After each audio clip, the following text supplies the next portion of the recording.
Hi, everybody. Today I have another fantastic guest. I have Stoicism expert Donald Robertson. First, I'll say hello, then I'll introduce you. How you doing, Donald? I'm very, very well. How are you? Very good. Thank you. So let me just tell the people a bit about you.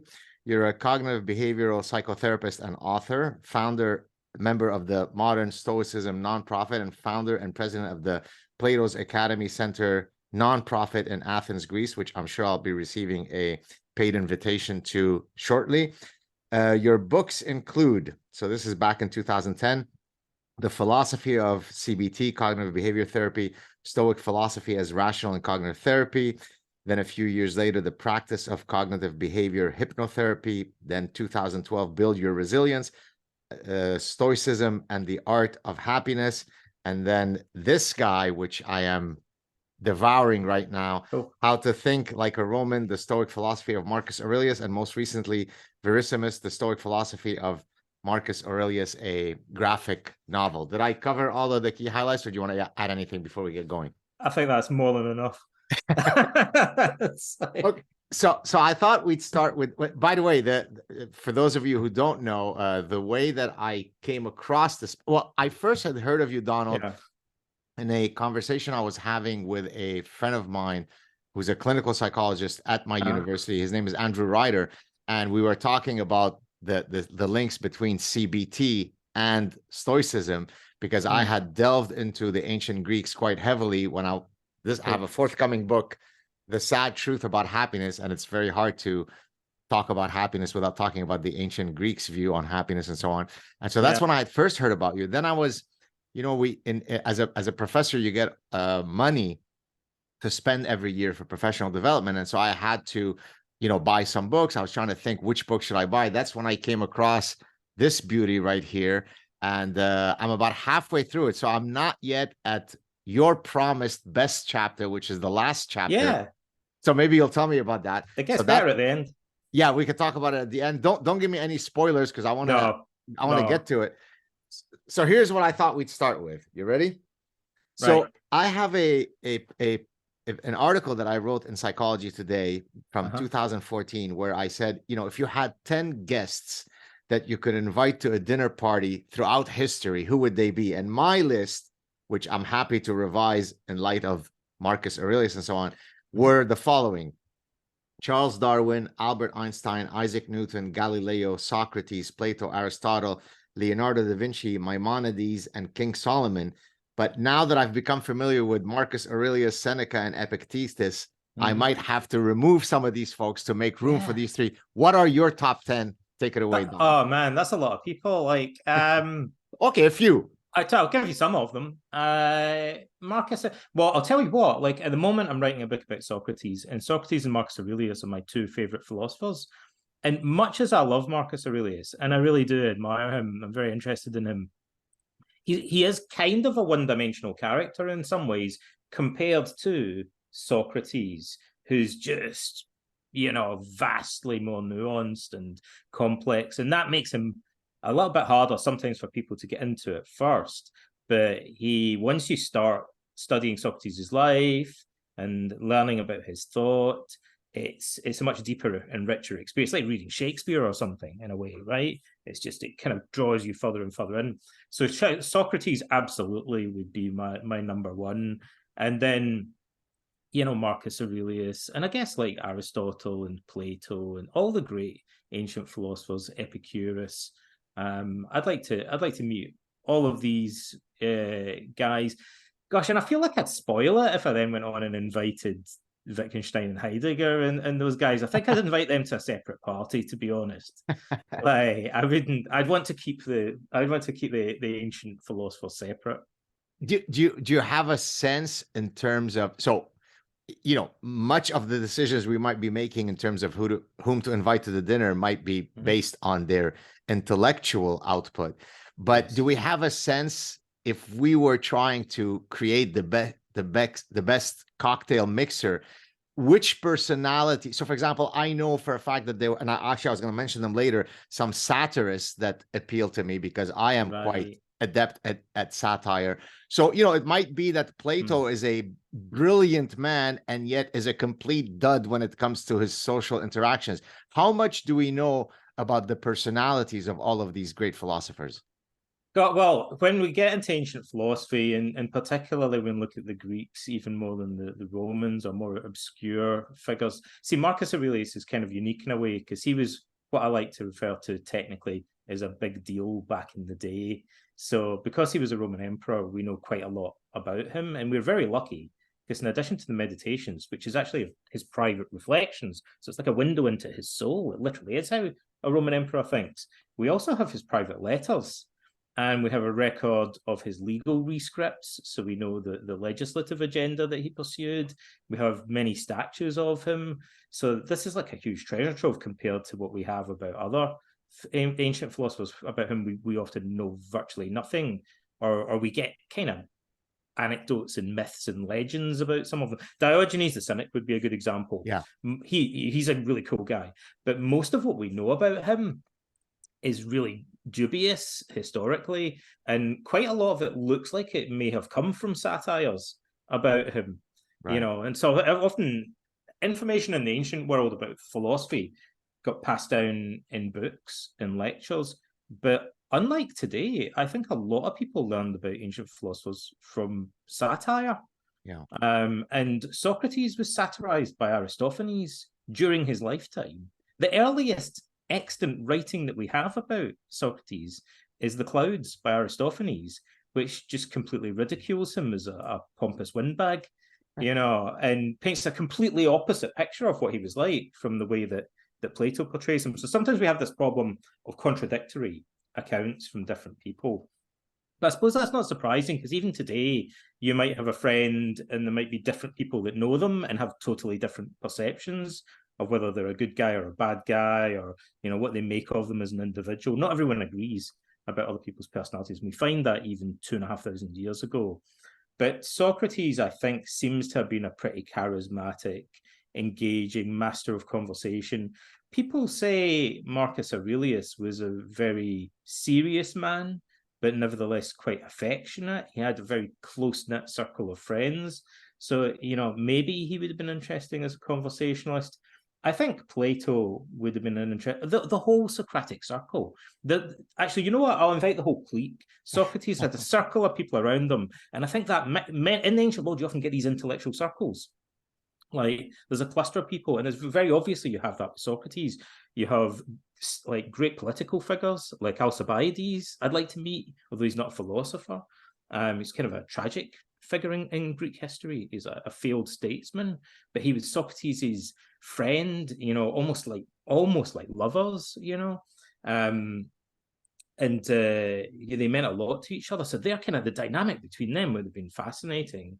Xenophon, who's a military commander, is one of the younger students of Socrates, would have been interesting. And Antisthenes was one of Socrates' students. He used to walk every day all the way from the harbour of Piraeus barefoot just to listen to Socrates speak, we're told. And he was one of the precursors of what became known as the Cynic school of philosophy, right, that predated the Stoics. The Cynics went around barefoot, dressed in rags, kind of like beggars. Essentially, they were like almost like Indian holy men, and they embraced this kind of renunciate lifestyle as well as following philosophy. But there were guys like that in Socrates' circle. Some of them would be finely dressed, some of them would be dressed in rags. I'd like to see the whole ensemble, actually. Yeah, very cool. I mean, I was recently asked on a show, I think it was actually a British show, who would be my favorite Stoic.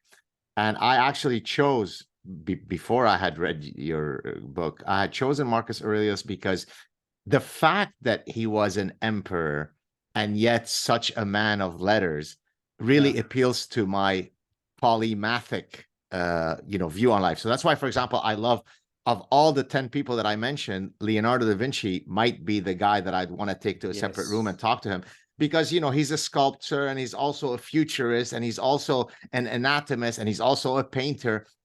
And that greatly appears to my sort of interdisciplinarity nature. So the fact that you are a Roman emperor with all of the accoutrements that come with being an emperor, but yet you're being annoyed because somebody is interrupting you when you're in deep thought, that really appealed to me, because I am a man of books, but yet I'm also a soccer nut. I used to be a very competitive soccer player. So being able to excel in radically different areas, right? So he's not just a man of thought, he's also a Roman emperor. So that might tilt it towards me preferring him over others. Does that make sense? Absolutely. I mean, sometimes people say, why are you guys interested in these dead philosophers? Why are you interested in ancient stuff? Because in psychotherapy and evidence-based psychotherapy, there's kind of a cultural bias towards immersing yourself in contemporary research. Like cognitive behavioral therapists do evidence-based practice. So there's almost a bit of a stigma against looking at old stuff, especially really old stuff. People say you should be looking at what the latest research says all the time, and not really looking in the rear view window at the stuff that happened thousands of years ago. And it took me a long time to process in my own mind why it was that I kept going back to the classics. And I think one of the reasons kind of has to do with the Industrial Revolution and the division of labor and things like that, or just the division of academic disciplines over time, because I thought my background is interdisciplinary. Originally it was combining philosophy and psychotherapy, and then somehow it ended up being combining history and biography writing and philosophy and psychotherapy. Right. And it dawned on me that in the ancient world, these were not separate disciplines. Exactly. And what appeals to me is the idea that maybe by separating them, we lose something. Yeah. And in the classics, what we regain is a worldview where, like in Plutarch, is one of the, our earliest examples of biography. But Plutarch says, the reason I'm writing the lives about these great Greek and Roman figures is because the moral lesson it imparts. We're doing philosophy and moral education, not just writing biography or history for the sake of it. And these things were all closely intertwined. And so in Marcus Aurelius, he is like a Renaissance man. I thought Aristotle would be a really good example as well of the kind of polymath that you have in mind. When you said a polymath as well, I thought maybe less flatteringly, but nevertheless, I can't help but think of Marcus Aurelius, from what I know of him, as what we would today call a massive nerd. Like he was a very book, not in a bad way, he was a super nerdy guy. Like he has to admonish himself in the meditations several times for being too engrossed with his books. He says you need to set your books aside, and kind of focus on actually interacting with human beings and real life and stuff like that. Don't get too lost in your books. So I think he's a fascinating guy in that regard, and he did delve into many different areas of life. He was a military commander, again, reluctantly. Like he wanted to be a kind of career politician. He just wanted to do philosophy. We're told he was kind of reluctantly dragged in to politics. And he approached the office of emperor, very much as a kind of presidential role. He trained throughout some Roman emperors just saw it as an opportunity to party. Right. Right. Caligula. This is great. Like, I'm rich, everyone loves me. We'll let someone else do all the work. Like, I'm just going to enjoy the benefits. Marcus and other Roman emperors were the opposite. Like, Marcus Aurelius was a workaholic. Like, he spent his entire life studying jurisprudence. The Roman emperor served as a magistrate. He wanted to know everything about the workings of state. He took it extremely seriously, maybe even too seriously. We have letters from his rhetoric tutor Fronto saying you need to take a holiday. A criticism of Marcus would be perhaps that he was, if anything, a bit of a workaholic. But he felt an enormous responsibility on his shoulders, and I can respect him for that. Well, he rose to the challenge. I was going to say I loved in your book when you're contrasting him to the co-emperor, who's his adoptive brother and I think son-in-law. Correct? Is that right? Yeah, families were complicated in ancient Rome. Yeah, but I love the fact that one guy is going off. Meaning the brother, the adoptive brother. He's being sent on these military conquests where he's just having sex with everything that moves. Yeah, and Marcus Aurelius has to kind of go and rein him in. That dichotomy I thought was very compelling. Lucius Verus, our ancient sources pretty much just call him an alcoholic. And we're told he had a massive crystal goblet made. And the Romans had these beautiful, incredibly ornate, like crystal glasses that were extremely precious to them. He had one named after his favorite chariot racing horse called Flyer. And I'm guessing that it was so big. I don't know for sure. This is speculation on my part as a biographer, but I'm guessing you were supposed to see if you could drink it all. Like it was like a kind of yard of ale or like a party game or something like that. He must have had it made for a reason. So that's the kind of stuff that he was into. He was a complete opposite, in contrast to Marcus, I think, and went down this sort of hedonistic route. Well, and I think what makes Marcus, uniquely exemplary is that, as you said, I mean, if you're a Roman emperor, the world is at your feet. Yeah. You're into guys, there's a whole plethora of guys that you could go with. You're into women, they're all lining up for you.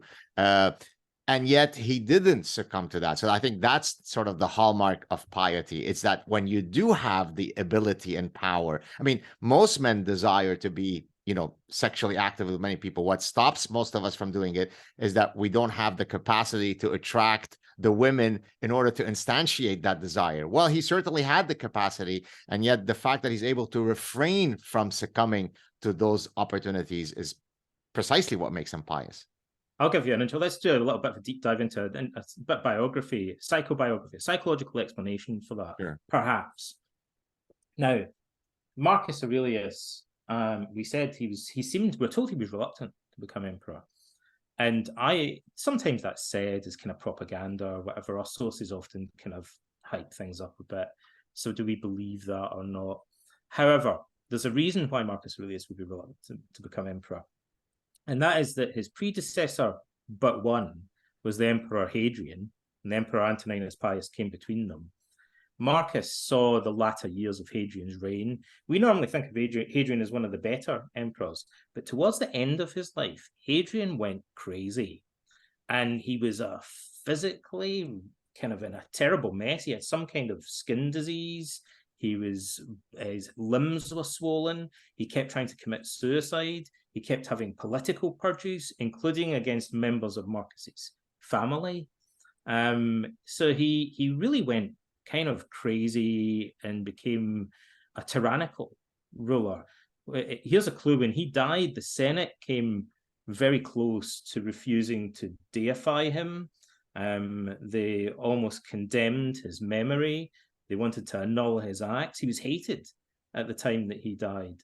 And Marcus, for the last 3 or 4 months of his life, was brought by Hadrian to live in his villa.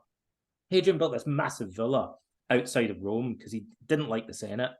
So he kind of wanted to rule things from a bit of a distance in a way. And it was very opulent.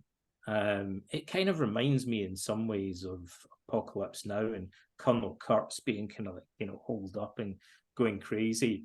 So Hadrian had this kind of weird bunker mentality. He thought he was surrounded by conspirators. He employed many spies throughout the empire to spy on his family, to open their letters. Like Marcus was brought when he was about 16, 17 years old, if I remember rightly, to live for several months in Hadrian's villa. And so he saw the decline at close quarters of this emperor that just turned into really a hated tyrant. And I think that scarred him. Right. I think it must have had an effect on him. It must have been kind of frightening. I think Hadrian was a scary guy. He was threatening to kill members of Marcus's family.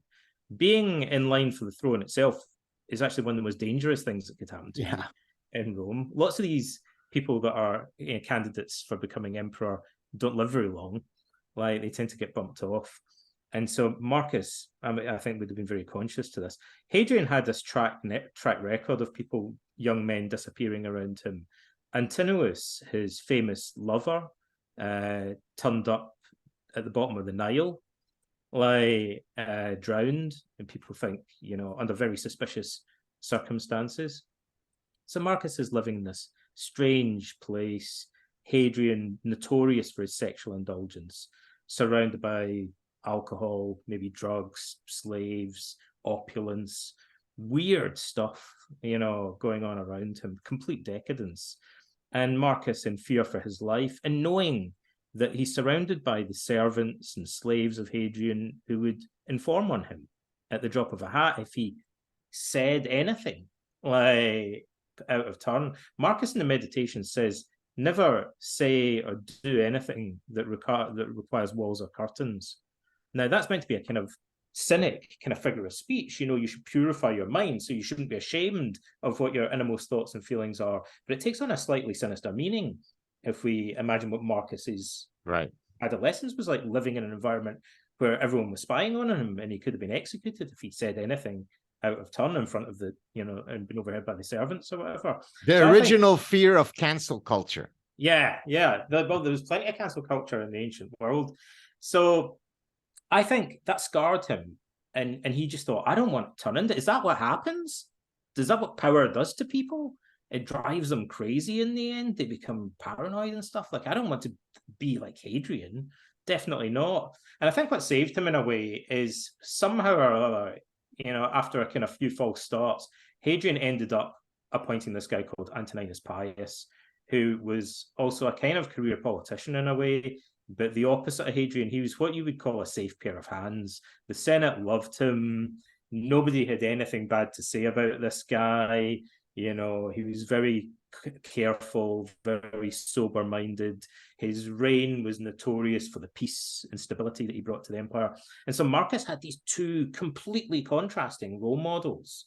And I think at first he thought, there's no way I want to be like Hadrian, and turned into this. And then he saw Antoninus Pius, and he seems to become really fixated on emulating this guy. Like, what can I... Apprenticing himself to him and thinking, how has this guy managed to keep his sanity in this situation? I need to figure out how to be more like him.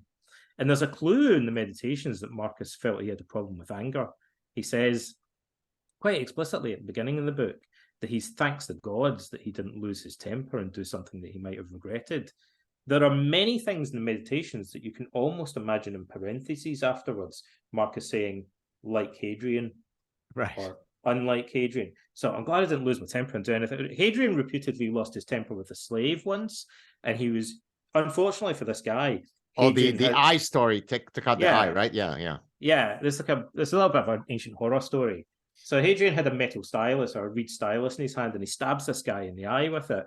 And then he feels bad about it, like many, horrible, vicious people do. He kind of felt regretful after it and said he was sorry. So everyone was, oh, that's okay then.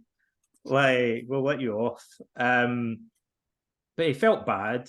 And he said to the slave, is there anything I can do for you? And the guy, to his credit, reputedly said, listen, buddy, the only thing I want is my eye back. The moral of the story... Do we know what happened to that slave? Hadrian probably had him beheaded. I'm sure. Dragged out the back. He was never seen again or something. No, we don't hear anything more about it. But it's interesting, we get that, as on a side note, that story, if I remember rightly, comes from Galen, who was another massive nerd, polymath. But by the way, I was going to ask you next, forgive me for interrupting. One of the things that I remember most from so far reading half the book, I didn't know that Galen was the personal physician of Marcus Aurelius. That blew my mind. Yeah, he was physician to Marcus Aurelius. And Galen was a massive polymath. He wrote a book called On the Diagnosis and Cure of the Soul's Passions. That's clearly a book about psychopathology and psychotherapy, right? It is, and it is based on earlier books. When I first started doing the stuff that I do, and modern Stoicism was just kind of becoming popular, there was a time when I first got into Stoicism, it was about 25 years ago, it wasn't a popular thing. People weren't really interested in it. And, we started to say, this might be relevant to psychotherapy and modern psychology of resilience. And there was a little bit of pushback against it. People said, you're reading too much into it. The ancients didn't have anything like psychotherapy. And I thought the people that said that were woefully ignorant of basic facts about ancient literature. The medical model of psychotherapy, the therapeutic model, is very explicit. It's everywhere. Socrates said that his method is a type of therapy that uses words instead of drugs. They use the word therapia in Greek to describe what they're doing. They wrote books. Chrysippus, the third head of the Stoic school, wrote a famous book, sadly lost today, called On Therapeutics. It's about psychotherapy. which, Galen had read, and his book on the diagnosis and the cure of the soul's passions is based on that. So these ancient figures were doing full-on psychotherapy. Actually, Marcus mentions that. At the beginning, he says one of the things he's most grateful for is that his main Stoic tutor, Junius Rusticus, introduced him to the fact that he needed therapia. Like he says, therapy, presumably Stoic therapy. So it's more like people forgot that Stoicism was a type of psychological self-help or therapy. It became a nerdy academic kind of dusty library kind of thing for a couple of thousand years until it was rediscovered again by people that thought it might have a practical application today. What do you think brought on the renewed interest in Stoicism? I mean, is there a particular moment where the interest reignites? Is it a particular show that made it popular? What happened? Why did it lay dormant for a while, and people find it interesting now? You're a scientist, so the real answer to many questions is there are multiple factors that determine this, right? And so one of them was that one of the pioneers of modern psychotherapy, a New York psychotherapist called Albert Ellis in the 1950s, developed a thing called rational emotive behavior therapy, which is the precursor of cognitive behavioral therapy. Which is Beck, right? Aaron Beck basically called his thing cognitive therapy, but essentially it evolved into what we call cognitive behavioral therapy. And Ellis came a little bit earlier than Beck. He laid the foundations for what Beck did. Ellis had read the Stoics. Ellis, like many great guys, he was a psychoanalytic therapist, and he did something that's often a game changer. He woke up one day and he thought, this isn't working. And he figuratively ripped up all his books and threw them away and said he was going to start again from scratch. So he was doing a kind of post-Freudian approach, and he became disillusioned with it. He thought, I need to clear my head, clear my desk, start again from scratch, right? And he thought, what can I draw on? He'd read Marcus Aurelius and Epictetus. I don't think he'd read Seneca, interestingly, but he drew on Stoicism, among other things, particularly because of Epictetus' saying, it's not things that upset us, but rather our opinions about them. That's what really upsets us. And that encapsulates neatly what we sometimes call the cognitive model or the cognitive appraisal model of emotion, which is really the cornerstone of cognitive therapy. And so cognitive therapists, evidence-based therapists, what they do resembles public health in a way that they have to translate complicated, boring research studies, hard to read studies, into layman's terms. So you've got to sit down in front of a 14-year-old kid, or an elderly Jewish lady, or a builder, or a bus driver, or the man in the Clapham omnibus, as we say, any random individual that might walk into your consulting room, and you've got to kind of translate what the latest research says into layman's terms. And so Ellis was drawing on research in psychology about the nature of emotions, and he was trying to explain it to people. And he said, look, it's a bit like this. It's not things that upset us, but rather our opinions about it. Famous philosopher said that thousands of years ago, and he realized people connected with that. They got it when he said that. Ellis taught that to every single client, every single student. He mentions it in every one of it, I think, of his many, many books that he wrote. And by the time that I got into psychotherapy, it was a cliche. Everybody was saying it. And that's one of the things that in an indirect way drove the Renaissance, because it restored the credibility to Stoicism. Freudian, if you went back in time and asked Freudian psychoanalysts, should I read Marcus Aurelius and get into Stoicism? They would say no. If you have to get to the unconscious root of your problem and what it's got to do with you wanting to sleep with your mother and your fear of being castrated by your father. And if you don't understand that, you'll get symptom substitution. You'll just start compulsively masturbating, and we don't want that. And that's what will happen if you read Marcus Aurelius, to caricature it slightly. So they thought Stoicism was bad, and they were wrong about almost everything, right? As it turns out.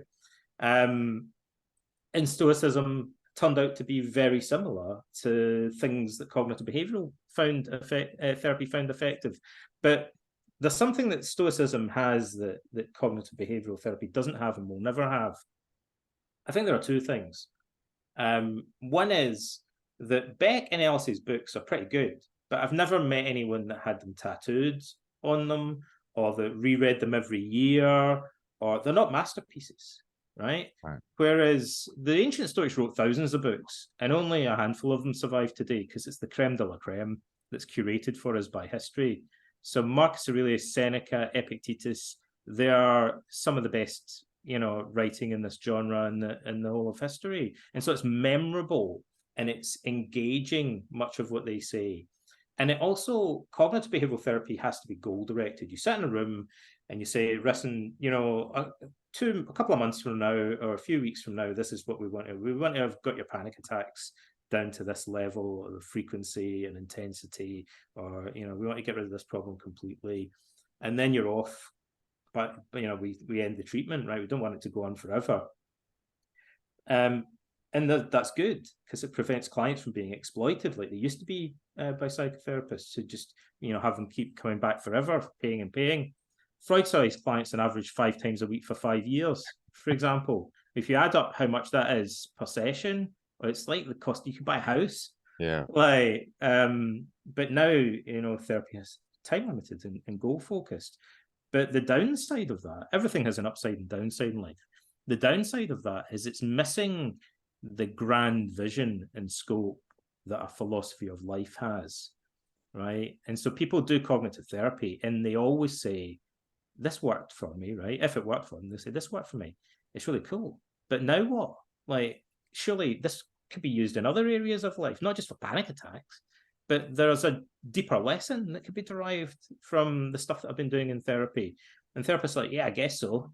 But Stoicism is able to have that bigger, deeper vision. So what people tell me is that they see it as a Western alternative to Buddhism. Right. They see it as a secular alternative to Christianity. They see it as being like academic philosophy, but more practical and down to earth. They see it as being like cognitive therapy, but having a grander, more philosophical vision. And those are some of the reasons that they give. In terms of other things that inspired it, when the movie Gladiator came out. Yes. I would say even Silence of the Lambs. You remember there is a scene where he quotes Marcus Aurelius. I wonder if that itself wasn't something that brought him back into the radar.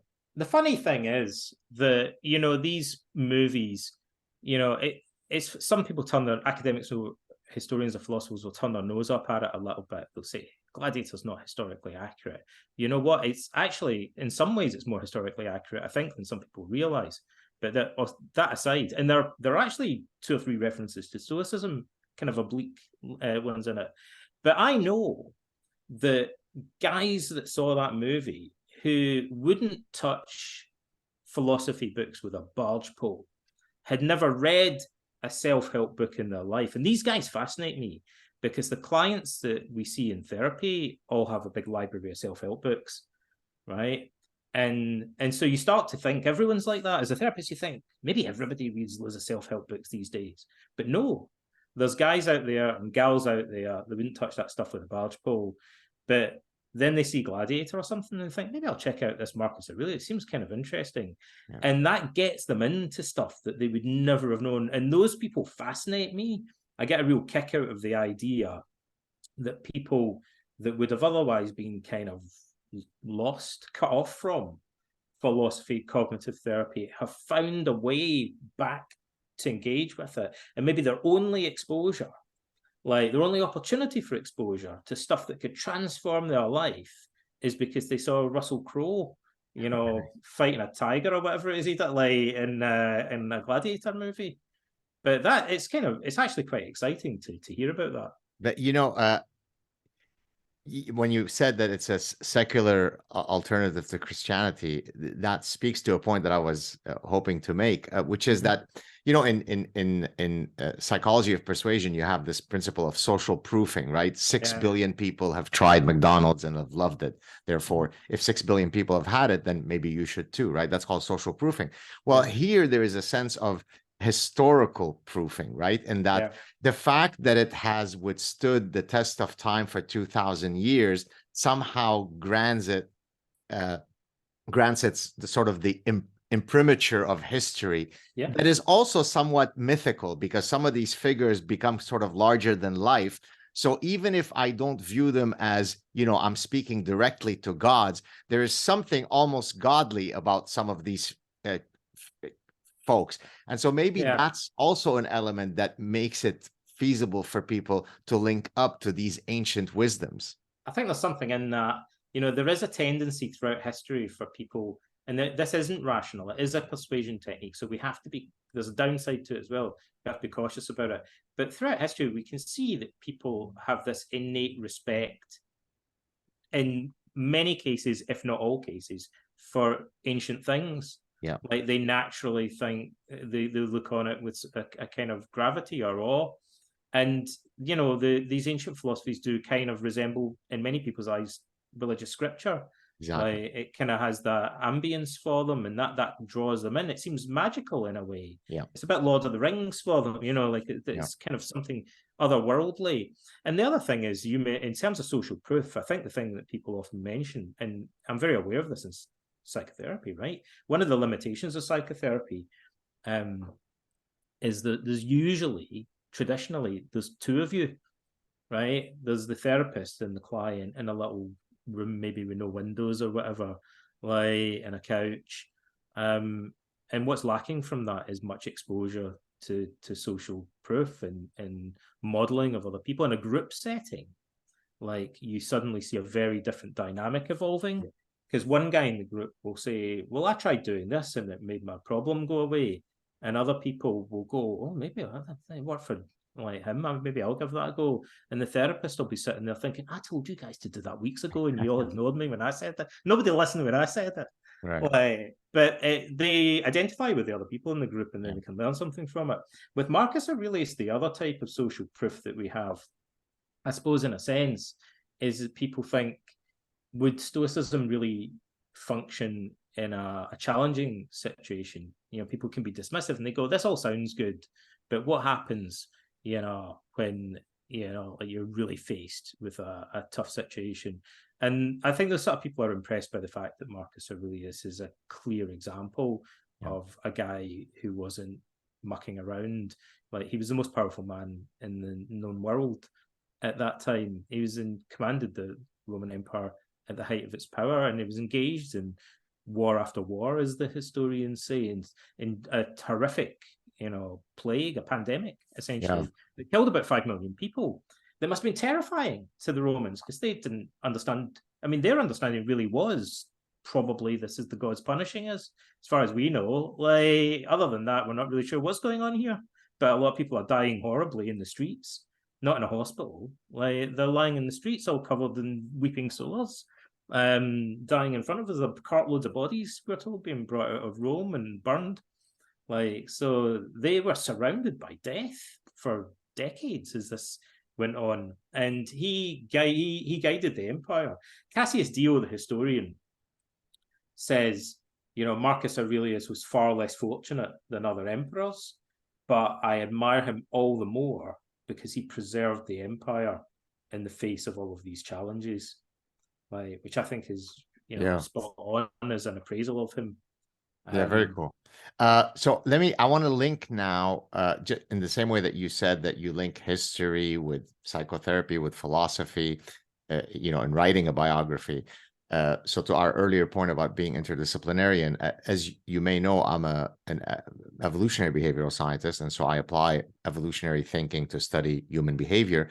And it may interest you to know, if you don't know, that there is a whole field of evolutionary psychiatry and evolutionary clinical psychology, whereby you seek to apply evolutionary principles in your therapeutic approaches, which surprising to me, is not something that many therapists know about. And so bear with me, I'm going to link it to what we're talking about. So one of the things that I do in several of my books, earlier books, the evolution books, is that I argue that cultural products, song lyrics, movie themes, literary narratives, religious narratives, art, these cultural products are fossils of the human mind, right? So that the human mind doesn't fossilize because it's an organic matter. But what does fossilize are the the products that human minds leave behind. So I could listen to an ancient Greek poem lamenting about sexual longing or sibling rivalry or paternal uncertainty. That's what evolution is made of. That's the stuff that we all understand. So that Aristophanes and you or I share the exact same software that's running our brains. He may not know what an iPhone is or what a plane is, but the exact emotional, cognitive, and behavioral systems that defines his existence is identical to mine. So that's why I'm able to fully immerse myself in what Marcus Aurelius is saying, and I get it, and you get it, and the trucker gets it. Okay, so having said that, as I was reading some of the precepts of Stoicism, most of them made sense to me. Some of them were contrary to what I would consider an evolutionary tenet. So let me give you one example. Right. So the idea that I should always be able to rise above libel or someone saying an insulting thing to me, to a point that makes sense, but to an endless point, it doesn't make sense, because our emotional system of feeling indignant, feeling that we need to, retribution, makes perfect evolutionary sense, because there is a tribe out there that wants to get our women, and the only thing that's stopping them from getting our women is that there are guys in this tribe that would not be very happy about that, and that's what keeps us in check. So in the same way that, say, the Jesus precept of turn the other cheek might not really make sense in every particular context, are there specific Stoic principles that you've looked at and said that doesn't stand the test of time, which I would argue doesn't stand the test of evolutionary principles? Take it away. Yes. However, I'll take a step back and say there's an aspect of Stoic theory that speaks to this very problem. And it's as follows. The ancient Stoics had a more sophisticated theory of emotion than most people have today. Fact, right? And that's fundamental. It's foundational, because everything we say about self-help, everything people think about psychotherapy, is based on the assumptions that they make about how their emotions work. And most people have a woefully naive conception of what emotions are and how they function. Some psychologists in the field of psychotherapy in the past even called it a lump theory. So anxiety is just this kind of lump of feeling. Anxiety is something that washes over you in a wave. Rather than anxiety is composed of certain action tendencies, certain conditioned responses, certain patterns of thinking, certain underlying schematic beliefs, all combining together. I like to say it's a cake which is baked from lots of different ingredients. It's not just some big homogeneous blob. That's how people talk about it and how they think about it. The ancient Stoics were a level beyond that. They distinguished in a number of ways, but at the very least, they distinguished, as we do in modern cognitive theories of emotion, between automatic or reflex-like aspects of emotion and then the more voluntary overlay that happens afterwards. So an example would be if you have post-traumatic stress disorder and someone runs up behind you and goes boo, right? You will probably jump slightly higher than someone that doesn't have PTSD, because you'll have what we call a heightened startle reflex, right? And it's like your eye blinking if somebody pokes a finger towards it. It's a reflex. It's automatic. We share it with animals. In the same way, if I run up behind my cat and go boo, it will jump in the air. It's pretty deeply hardwired. And the Stoics recognized that. They weren't stupid. They understood that they're involuntary. They called them propathei, which means proto-emotions or precursors of emotion. So the reason I'm emphasizing that is the Stoics could not and did not believe that we should be directly trying to control those in the way that we do other aspects of our emotion. Their philosophy was more that we need to accept these as natural. This is just how it works. So if someone walks up to you in the street and spits in your eye, you're probably going to feel a flush of indignation or rage. The Stoics know that, and they say, yeah, that's the same as a dog would, an animal would. This isn't morally relevant because you didn't choose to do it. Like it's more almost like a physical reaction. This is their level of understanding of it. And then they would say, but what happens next? Do you then continue to ruminate about it? Right. Do you indulge in selective thinking about it? Do you amplify that emotion? Do you make it worse, Gad? Right. Like, or do you make it better? And at this point, you have a kind of choice of Hercules in a sense, like, do you go left or do you go right? Right. The Do you wallow bifurcation. in it, like, or do you take a step back from it and think, Yeah. well, hang on a minute. If I have chicken pox, the thing that I want to do more than anything is to scratch the sores on my face. But and maybe if I was a chimpanzee or something, I would just go ahead and do that. But as a human being, I'm capable of self-consciousness and reflection and social learning. So I can think, hang on a minute, like other people have taught me that that's a really bad idea. I really, really want to do it, but I mustn't do that because I'm going to make the sores worse.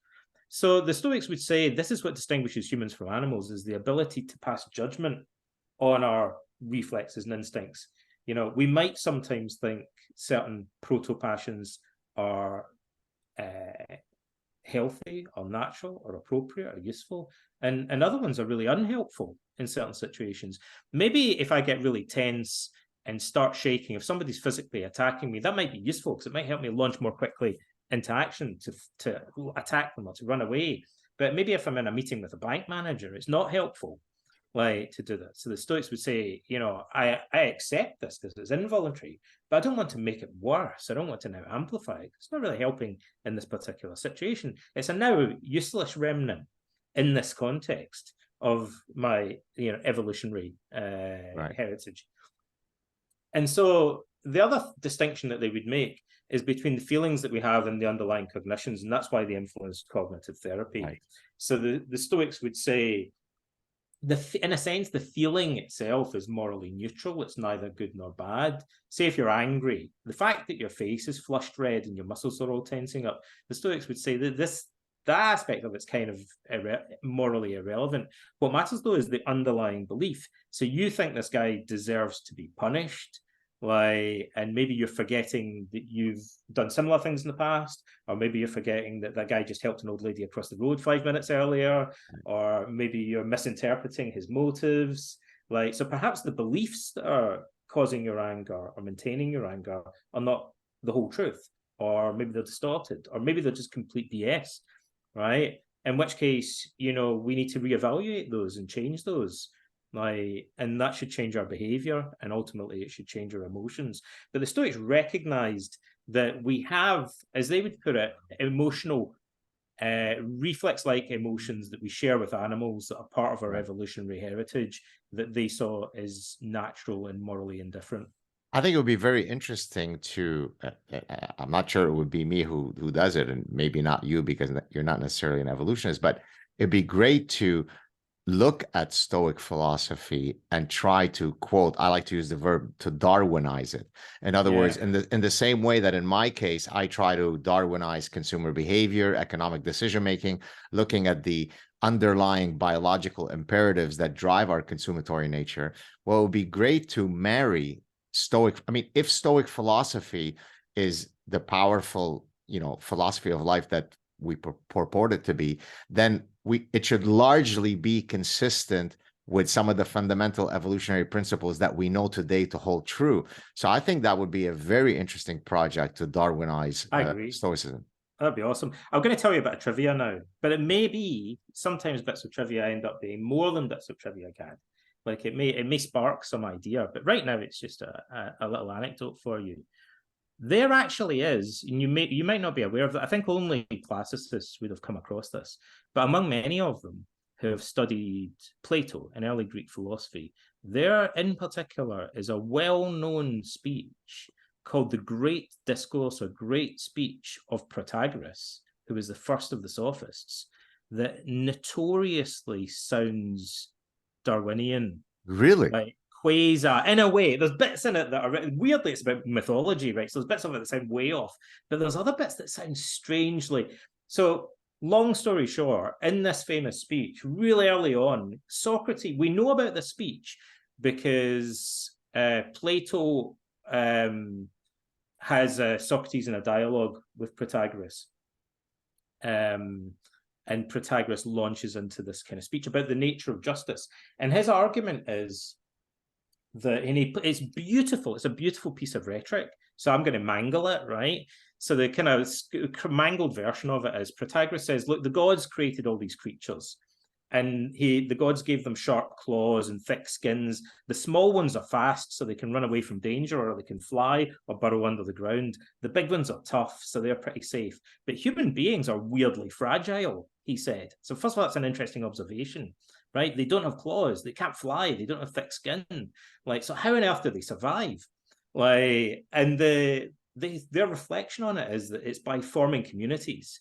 Like, so they're kind of like humans evolved to live in communities so that they could protect themselves. And this also strikes at the very core of Greek culture, the importance like of the polis, of the city-state. Right. So they think like the gods gave us this gift, and it's integral to the survival of the species. So they're offering an adaptive argument in the evolutionary sense, but rather than attributing it to the cold mechanism of natural selection, they're ultimately rooting it in the gods. But the mechanism is still evolutionarily sounding. That's what you're saying. It sounds it because our survival depends on it. It's we needed this to survive. We would have. They say Zeus gave it to us because otherwise we would have died off as a species. Is what they say. Interestingly, so the capacity, and they say we need laws. We need some kind of communal sense of justice. And then they go on to say that if someone in an early community doesn't show some sort of moral conscience or an ability to cooperate with other people, they'd be executed or exiled from the community. So again, there's a kind of selective process going on there. Right. Like we would remove them. Like, and so the community continues to grow solely composed of people who are naturally predisposed towards understanding laws, social norms. And this is how humans have evolved to be able to protect themselves. And, it's a gift from the gods to us. Now, Marcus Aurelius refers to this frequently in the Meditations as a strategy for overcoming anger. And so it's a weird piece of reasoning. Right? I don't know. Many people actually, this is one of the least plausible parts that they find of his anger management strategy. But his favorite strategy is to say to himself, human beings are naturally social creatures. We've developed this capacity to overcome anger and to cooperate with one another. And we flourish when we do that. And by reminding himself of this, he feels that he then has an obligation to make the best use that he can of all of the tools and resources that society, nature have given him in order to reconcile, to negotiate with people, to act diplomatically, to build relationships, to build friendships. And he says, when you're angry, you kind of forget that. But why are we given all of these tools? We have a capacity to fight and fall out, but we also have all these tools at our disposal that are useful for forming social bonds and, have an obligation. And that's a really interesting, curious argument. He feels obliged to try harder, to smooth things over. Now, we think of that when we read the Meditations, because Meditations is a strange book. It really is written in a curiously, artfully abstract way. He does mention other people in the first book, but then kind of seldom after that. At no point in the Meditations does he really sit down and say, that envoy from the Marca Mannae, he really annoyed me, and this is how, he talks in more general terms. Right. But Marcus Aurelius, at the time he was writing that book, spent, I would imagine, almost every day talking to Germanic chieftains, the war that he fought is unlike most of his the conceptions of warfare that we have today. It relied very heavily on diplomacy, and very often Marcus was really preoccupied in negotiating peace between different Germanic tribes and trying to prevent them from fighting each other. Alliances were formed and broken on a daily basis.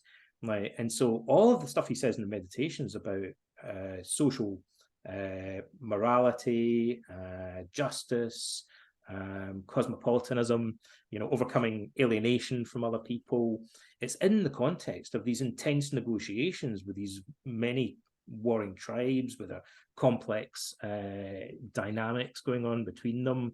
And he's constantly reminding himself, you have the ability to build bridges. You're a naturally social creature, like, and so you have an obligation, particularly as emperor, to really use the capacity that you have for building rapport, I guess we would say, and for diplomacy. I could have, I guess, asked you this question at the start of our conversation, but what do you think explains the so-called Greek miracle? I recently had, well, I guess about a year now ago, I don't know if you know, do you know who Victor Davis Hanson is? No, I don't know. Victor Davis Hanson is actually a very well-known classicist who's written many best-selling books. He's now he left his academic position as a professor, but he's still active at the Hoover Institution at Stanford. And so he often weighs in on all sorts of contemporary issues using the lens of ancient Greece to kind of build the bridge. So you might want to check him out. And I had asked him, whenever I speak to someone who is well versed in the classics, I always want to know, what is their explanation for the Greek miracle? What was it in the water that can generate this endless, wave after wave of brilliant folks that, yes, you can argue that there are other cultures that have created great men, but never in such a, localized geographic area within a particular time period, and so many of them. Do you have any thoughts as to what created that Greek miracle? Other people could probably speak better to that than I can, but there are a couple of things. And again, there's probably multiple factors combining, right? So we're going to just pick one or two and then ignoring other ingredients. There's economic factors, like in the classical era, Athens had just formed this alliance with the other Greek city-states and were exacting tribute from them. So Athens under Pericles became an empire. And so by virtue, sorry, just to make the link for people to bridge. So by virtue of having the economic power, they can then have the time to not just worry about having enough food for tomorrow, but they can actually engage in the quote leisure of thinking and philosophizing. Is that the idea? Yeah, and also what we see is an influx of foreign intellectuals. And I guess there's other reasons for that, but one of them is this kind of expanse and empire building. One of them is the wealth, and the patronage of. So, for instance, actually Protagoras came to Athens because he became an advisor to Pericles. So we have wealthy statesmen suddenly having the resources to get these advisors and intellectuals. I mean, there's as an aside, one of the earlier advisors to Pericles was a guy called Anaxagoras, who was one of the early natural philosophers, like a kind of proto-scientist. This is a bit of a digression, but it's so cool I just kind of can't help but mention it. There's a passage, I believe it's in Plutarch, where we really are told that there was an eclipse, and the Athenian navy was about to set sail, and the soldiers refused to set sail because they thought it was an omen from the gods. And actually, the people at that time who were most known for refusing to fight because of omens were the Spartans, the Athenians' enemies. Right? They were particularly prone to doing that. But the Athenians were like, we're not going because there's an eclipse. And allegedly, and supposedly in the ancient world, this became a very famous anecdote retold many times by philosophers. Pericles gave them a speech where he explained how eclipses work, drawing on the natural philosophy of Anaxagoras, and he convinced them to set sail against the enemy. So how is that? Weirdly, I guess there's kind of an evolutionary aspect to that.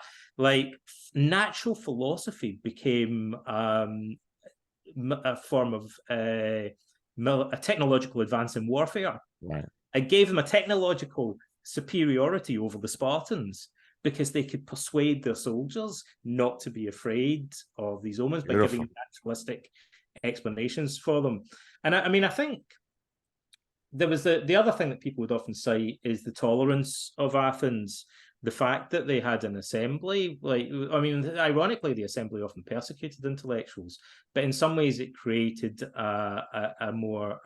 was a culture that was supposed to value freedom of speech, and that was kind of integral to the values that you can't have a people's assembly unless you have a norm that says we're not going to punish people for speaking their mind in the assembly. We have to be tolerant of disagreement and debate. And once that over decades becomes part of the culture, then you have intellectuals coming saying, wow, I can tell people that the sun is just a big fiery stone and it's not a god Right. with a sky and chariot. Too Nobody's bad Socrates didn't get that courtesy. but then you get into the really complex question of why they suddenly turned on Socrates. And there are many kind of competing explanations for that. But the bottom line really is just that he rocked the boat by asking too many difficult questions. Socrates famously went around proving that everybody was ignorant. He talks about that in the Apology. You know, he says he as soon as he got the pronouncement from the oracle that said no man is wiser than Socrates, the first thing he did, like, because this is the kind of guy he was, he went immediately to one of the most powerful statesmen in Athens and asked him what justice was, and then proved that the guy had no idea what justice was. And Socrates says, and weirdly, the guy hated me after that, and so did all of his friends, and they've been persecuting me for decades since. Like, so he really upset the apple cart. And I think that's, you know, they thought, like most societies, they thought they were tolerant of freedom of speech.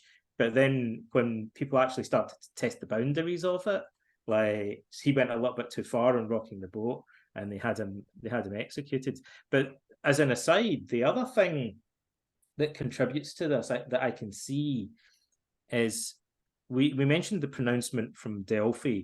Delphi is one of the most amazing locations in the world, and everyone should go there, incidentally. The temple at Delphi, where the priestess, the Pythia, who inhaled these fumes and said these mysterious things that had to be interpreted. She said, no man's wiser than Socrates. But she also gave many moral maxims. There is a list of 147 of them that come down to it. Actually, I quote some of them in my forthcoming book. Awesome, right? Yeah. Well, here's something that you'll enjoy. That, like, the most famous one is Gnophi Auton, or Know Thyself. That's right. The second most famous one is Maiden Agan, or Nothing Too Much, Nothing in Excess. They're both central in my book, yes. Well, Plutarch says and he was, in addition to being a philosopher and a biographer, he was also a priest at Delphi. So again, he was another of these Renaissance men that combine all of these jobs together. Plutarch says, although most of these sayings are actually two words in Greek, like a zen koan or something, he says, books many volumes long have been written elaborating on their meaning for centuries since. So he creates this image of the Pythia saying, know thyself, nothing too much. And these being planted like seeds, right? But then from which whole forests grow of philosophical literature. So a woman, ironically, because women were excluded, generally speaking, like, from philosophy. The gymnasia, the recreational grounds like the academy and the lyceum, where philosophy was done, women weren't allowed into. Right. And yet it's a woman, like, in a sense, who lies at the very origin of the philosophical tradition by spitting out these cryptic remarks that generations of philosophers for centuries afterwards dedicate themselves to reading meaning into. Right, beautiful. Well, to continuing with the Greek miracle, do you know who Nassim Taleb is? Does that ring a bell? Yes. Nassim Taleb. Yeah. So he's a fellow Lebanese author. I'm Lebanese, and he's a good friend of mine. And so many years ago, he had quipped, and I actually mentioned this in my forthcoming book. He had said, you know, Gad, I don't understand what you study in behavioral sciences and psychology, because everything that there is to know about human nature, the ancient Greeks have already said. Now, of course, I knew that he was kind of ribbing on me. He was joking a bit. But as I did I deep dive for this forthcoming book, I've got many of the epigraphs that I have starting each of the chapters are from the ancient Greeks. You know, here comes Seneca, here comes the Delphic maxim, and so on. And I started thinking, you know what? I think he might be onto something, because oftentimes when I would come up with what I thought was an original thought of mine, I would then find out, well, Epictetus already said that 2,000 years ago.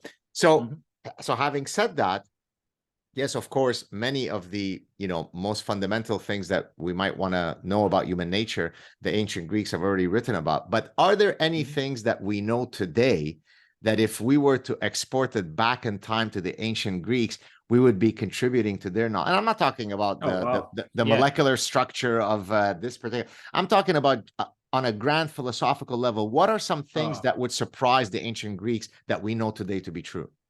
I think there are going to be many things. And also, before I answer that, I want to give a little bit of an aside. There's a sense, I think, it could be argued that Stoicism is Lebanese. Like, at least it's Phoenician. We're the best looking folks, the smartest folks, and the most beautiful food. We've got it all, Donald. Because Zeno, the founder of Stoicism, was shipwrecked at Athens. Right. He wasn't Athenian. He was a Phoenician merchant who came from Cyprus, but he also had ties to what's modern day Lebanon. Right. So, and many of the subsequent teachers in the Stoic school, we believe, they tended to be immigrants to Athens. We believe that they were Phoenician. That's right. Like, so, as an aside, because often people will say it's like this is Greek philosophy. The Athenians didn't really see Stoicism as a Greek philosophy. They kind of saw it as an import, like an immigrant philosophy. Incidentally, what's his name? One of the leaders of the Platonic Academy, Zeno, went to study in the Academy of Plato under one of Plato's successors. Zeno is the founder of Cynicism. The founder of Stoicism. Sorry. Founder of Stoicism, yeah. But he'd originally been a Cynic philosopher, and then he founded Stoicism. Zeno went and studied in the Academy, and the teacher at the time, I think it was Polymaths, the guy's name. Anyway, the head of the school at the time said, Zeno, I notice you sneaking into the garden of the Academy via the garden gate and stealing all of my ideas and dressing them up in Phoenician attire. Like, so he says, you guys are kind of like borrowing bits of Athenian philosophy and you're kind of putting your own foreign, exotic kind of take on it. So although people talk about this as being Greek philosophy, that's not really how the Greeks saw it at the time, interestingly. Now, what are they lacking? Well, guys, where do we begin? Like, many things. They had no idea of Darwin, obviously. And they lived in a kind of theological universe, a mythological universe. So the Stoics, in some ways, as we've seen, there might be little inklings of Darwinian type thinking. There's also even little inklings of agnosticism or atheism, because the Stoics were among those who were known for saying that the myths about the gods were metaphorical. Right. And so therefore they had a more metaphysical conception of God or Zeus. In some ways, many ways, they anticipated Christianity in many regards. They had a kind of quasi-monotheistic view, and they thought the different gods were just metaphors for different aspects of nature and so on. But nevertheless, they would be surprised, I think, by our agnostic, atheistic worldview. They would be surprised by the scientific method. I'll pick a very specific thing that people might not expect, just because it's quite relevant to psychotherapy and self-help. There are many things in the field of psychopathology and psychotherapy that the ancient Stoics would be interested in that they didn't know. Many of them they had kind of inklings of, though. I don't think they understood the role of what we now call ruminative thinking. So there's what we tend to call, which is a manifestation of OCD. Yeah, and it can also, ruminative thinking also plays a role in generalized anxiety disorder and clinical depression as well. So ruminative thinking is kind of like overthinking. It takes a number of different forms, where thinking is kind of conscious and deliberate, but it goes on too long. So worrying is a similar thing where I must have said something wrong at yesterday's party, and now everybody thinks I'm an idiot, and I just ruminate over that intrusive for hours and hours and hours, and people can't get to sleep at night. They can't. A typical worrier will lie in bed at night and they won't be able to get sleep because they're worrying. People with clinical depression will stay at home and ruminate even more than if they were busy, out working and being active in life. So the more withdrawn they become, the more opportunity they have to go even more deeply ruminative about the thoughts. So we now know that this kind of overthinking exacerbates anxiety and depression and contributes to other mental health problems quite significantly. I don't think the Stoics or any other ancient thinkers had a clear enough grasp of that. And you could say it's inherently a hazard of philosophy. Philosophy is quite a ruminative endeavor, quite an introspective endeavor. And so this is partly why Buddhist mindfulness meditation is in vogue and has been for several decades in the mental health field and in psychotherapy, because you stop rumination during meditation. When a thought pops in your mind, you treat it as if it's a cloud passing across the sky, and you choose not to respond to it. Go think about that later. Like, I'm not going to suppress it, but I'm not going to tussle with it either. I'm just going to acknowledge it and kind of shrug it off, right? Whereas ruminative thinking jumps on every single thought, like engaging with them all, gets drawn deeper and deeper. And if they're anxious thoughts or depressive thoughts, it's like becoming tangled in a net, like deeper, more and more entangled, the more you struggle against them. I don't think the Stoics had a clear grasp of that, and yet it's an important mechanism in maintaining mental health. Some of the things that they describe would potentially contribute towards increased ruminative thinking if they weren't careful. Although even then, I have to say that at times they do seem to have an awareness of the danger of overthinking. There's a bit where Epictetus, for example, says that when you're in the grip of a passion, I think he's talking about anger, but it could be desire, could also apply to depression. The Stoics grouped all these things together. He said that you should postpone responding to the automatic thought or impression that pops into your head until you have leisure to respond to it in a calmer, more rational frame of mind. So there it sounds like he understands the need sometimes to disengage from a train of thought and come back to it later, which is really integral to a lot of modern psychotherapy. But generally speaking, like Marcus Aurelius looks like an overthinker, and he talks about having problems sleeping, right? So there's little clues that he may have been the type of guy who's like trying really hard to do self-improvement, but in some ways maybe trying too hard. And you almost think that he couldn't have come up with meditations were he not somewhat of a ruminative thinker. Yeah, absolutely. And, I thought you were going to say as well, like, some of the greatest innovations in history come from people because they were struggling with something. I actually talk about this. So in French, the term, you may know it in French, especially since you live in Montreal, la maladie créatrice, which basically refers to, being creative when you are in a bout of a mental health, so that kind of unleashes your creativity. So that, I think, speaks to your point, right? If Marcus Aurelius never had any emotional problems, he didn't struggle, he would never have bothered training in Stoicism, he wouldn't have written the meditations. But, and again, I think in some ways that goes back to him seeing Hadrian's decline and being scared that he might end up being the same way. And then, maybe the problem, in a sense, for Commodus, his son, was that he didn't see the risks as clearly as Marcus did. So he thought, I don't need to work on myself. Right. Like, let's see what the problem is here. Like, because he'd only seen Marcus's reign, and he didn't have first-hand experience of how messed up things could get under, with someone like Hadrian, where he was corrupted by decadence and paranoia. So Commodus just basically repeated the same cycle. Beautiful. I could keep you here for another 3 hours, but I know that we're meeting shortly in person, so we both have to get ready to meet up. So last question, and then we can say goodbye offline. Off the record. Are there any current projects that you'd like to discuss and promote? Take it away. I'm doing a lot of things. So we have a non-profit that's based in Greece. It's about a year old, called the Plato's Academy Centre. Because I went to the ruins of Plato's Academy, and I realized no one told me there was even anything there.